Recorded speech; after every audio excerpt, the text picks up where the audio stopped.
What is going on, guys? One more here, bringing guys a brand new video. And in today's video, we're going to be doing something that we did last year, but we're going to take it to another level. Last year, about a year ago, I did this video called Get to Know Me. It was 25 questions just to get to know me because we had hit 1,000 subscribers, and I just wanted to kind of give new members of this audience a chance to get to know me better so we can kind of connect on a new level. And now that almost a year's passed, not quite, but almost a year's passed, new awesome people have subscribed to this channel, and the rollout and the journey to the album has now begun. I want to give you guys a little bit of a deeper insight into myself. This album touches a lot of things that, you know, without me kind of talking about it beforehand, you might not get it as much. You know, there's going to be a collection of videos over time that are going to kind of talk about the last several years of my life, which is what the album touches on, and different aspects, just to kind of give you guys a full 360 point of view on the album, because I really want you guys to be able to connect to the album and connect these stories with your own personal stories. Live Again just came out Friday. If you haven't checked it out yet, please go check out my new song Live Again. Kicks off this whole album rollout. It really sums up the whole theme of the album perfectly. So if you listen to that song, you're going to kind of know what you're in for. This pop rock album, it tells a story, it tells a journey. I wouldn't be making this album if it was just going to be a collection of songs. It has a purpose, it has a theme, and I'm super excited for you guys to hear it later this year in the summer. This time we're going to be doing get to know me questions, but these are going to be deeper.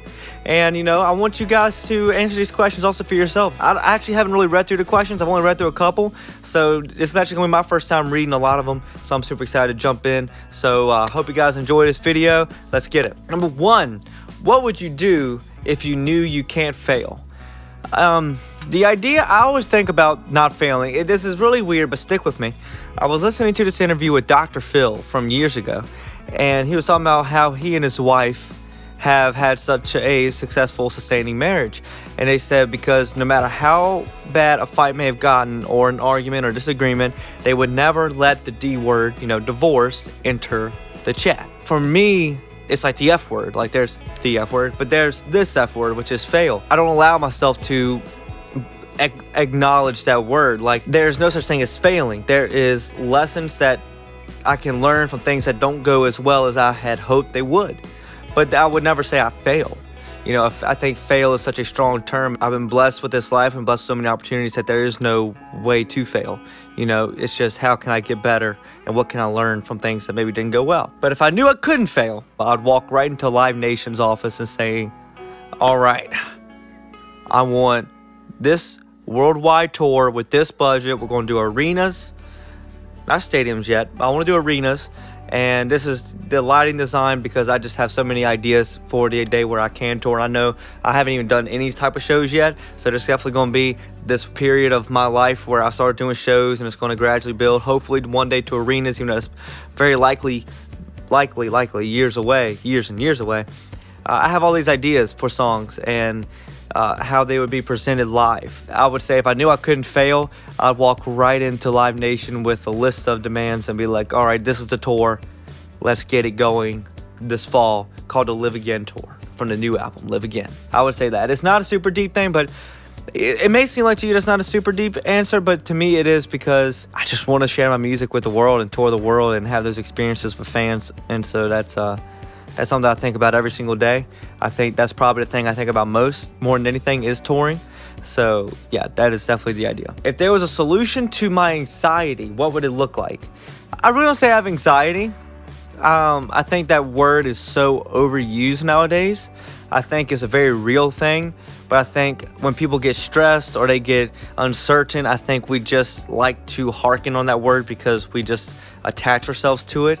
And I think over the past several years, I think we have diminished the reality of that word and the weight of it when it is such a very real thing. So I don't want to say that I have anxiety, because I don't.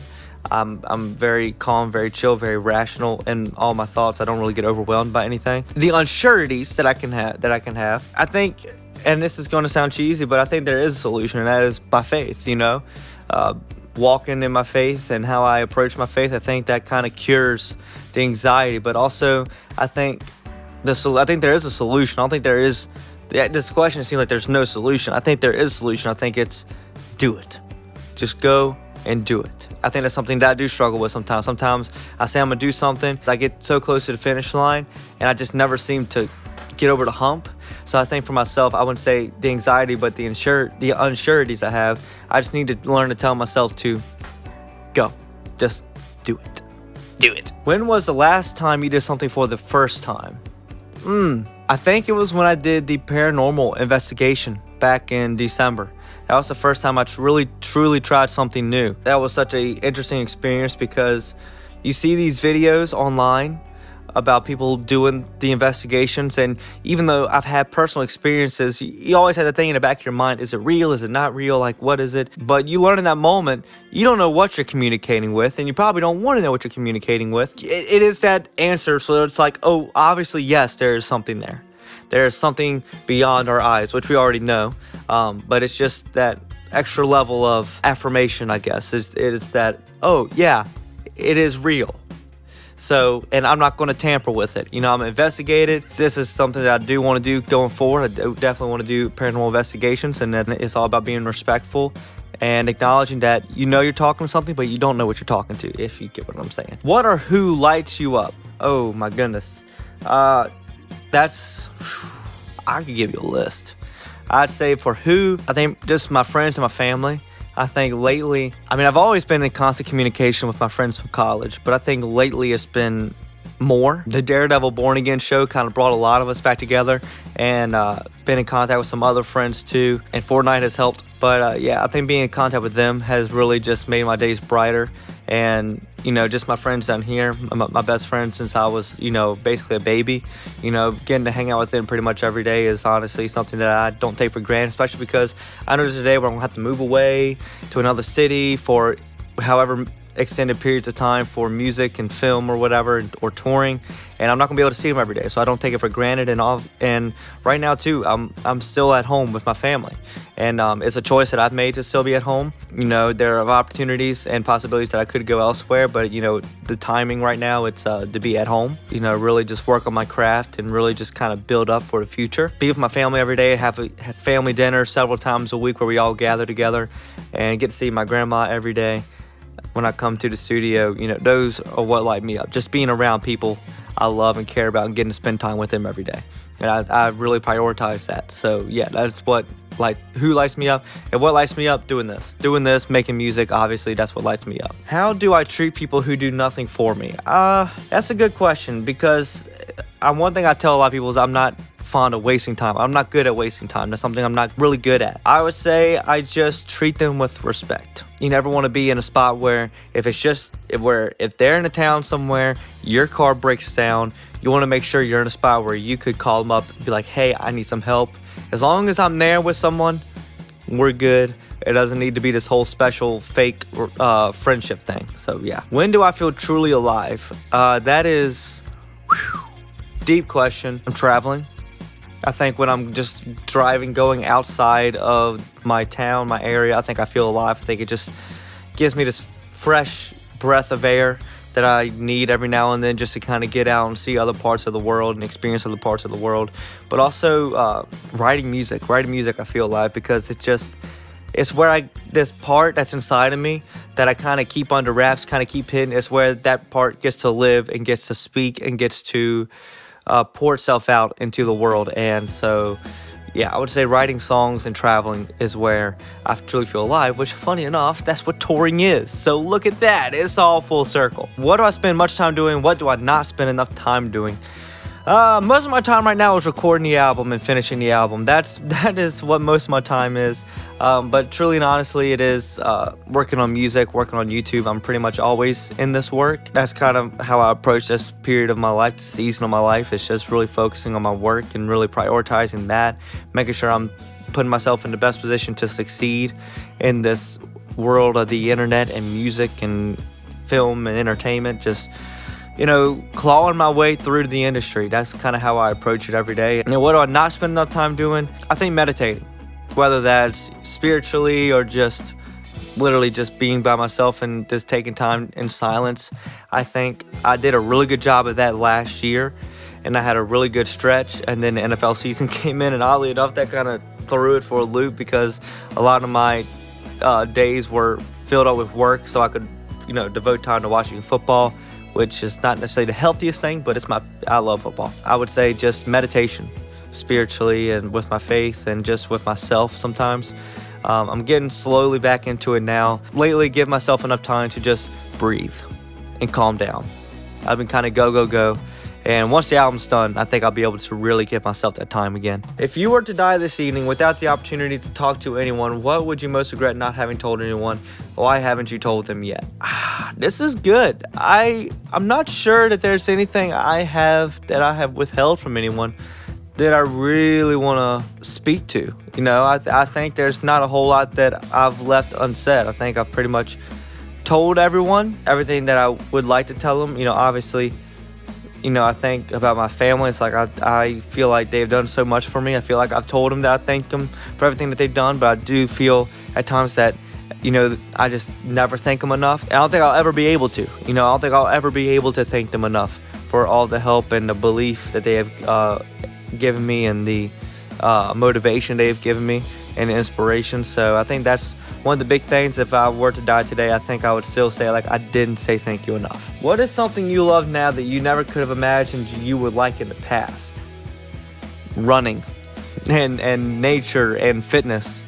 Obviously, I've spoken about my fitness journey. There'll be more about that later this year, especially when the album gets close. It's part of my life. It's my favorite part of my life. My fitness, that is my meditation. You know, it's time where I get to be to myself, put my body through hell for whether it's 1 hour, 2 hours, 3 hours, in the time at the gym, or when I'm running on my home, or if I'm doing abs here in the studio.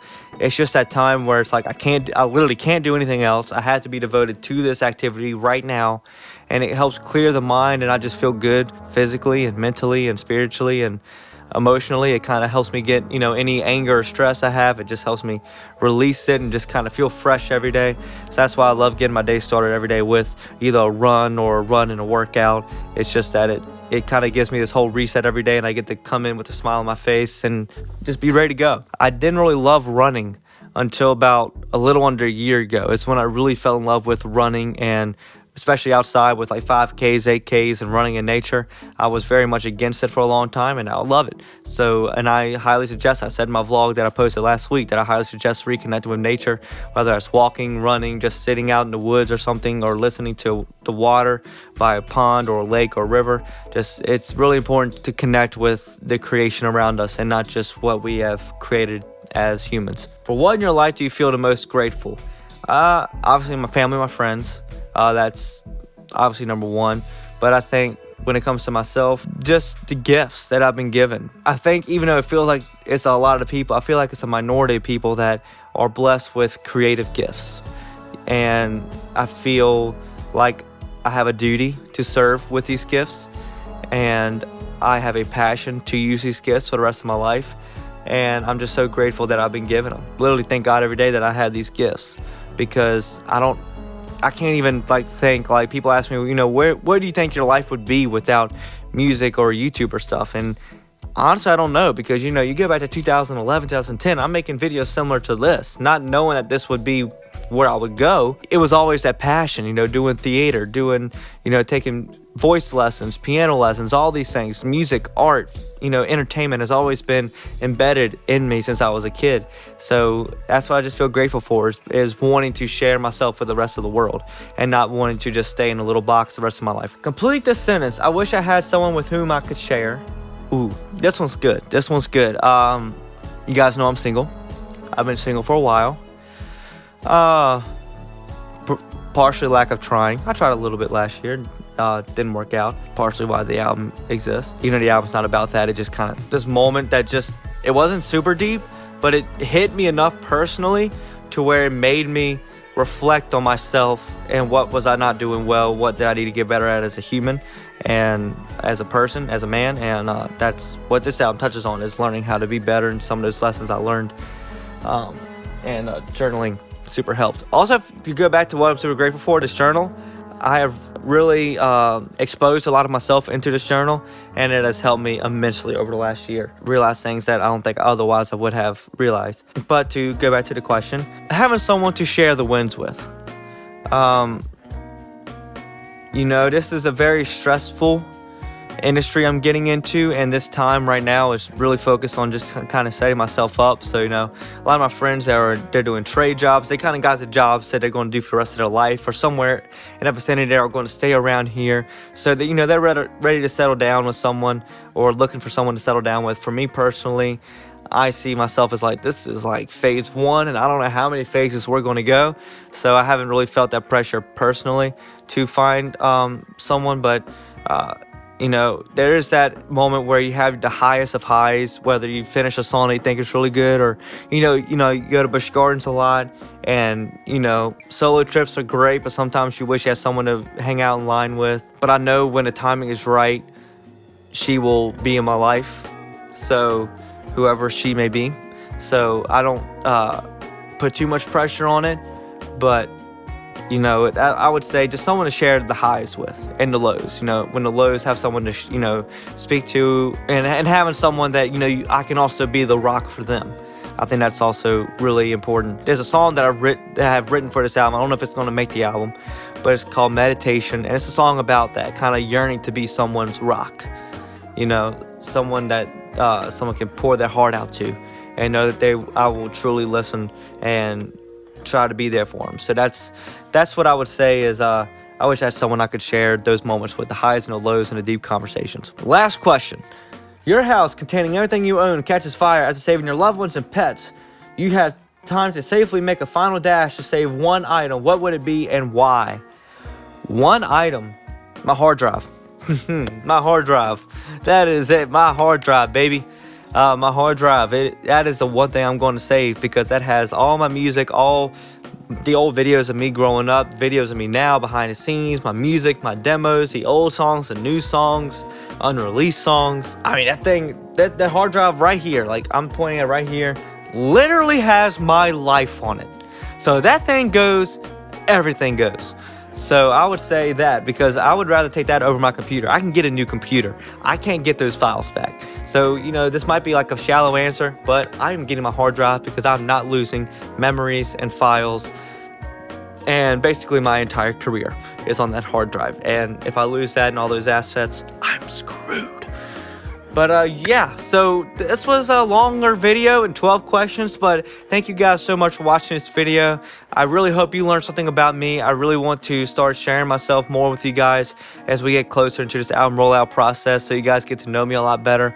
I just feel that it's very important to connect with you guys and let you guys in on as much of my life as possible, so you guys truly feel the music when it drops this summer and the realities of it and the depths of it.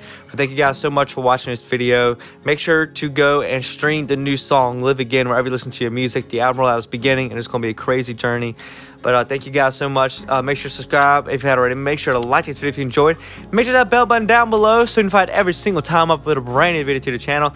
Make sure to go check out the Patreon, a bunch of behind the scenes content, especially about the creation of this album. I've been documenting it on the Patreon for the last year or so. So if you want to see some behind the scenes content, go check out the Patreon, a bunch of stuff over there. And thank you all for watching. My name is Will Morris, and I'm out. Peace. To find peace and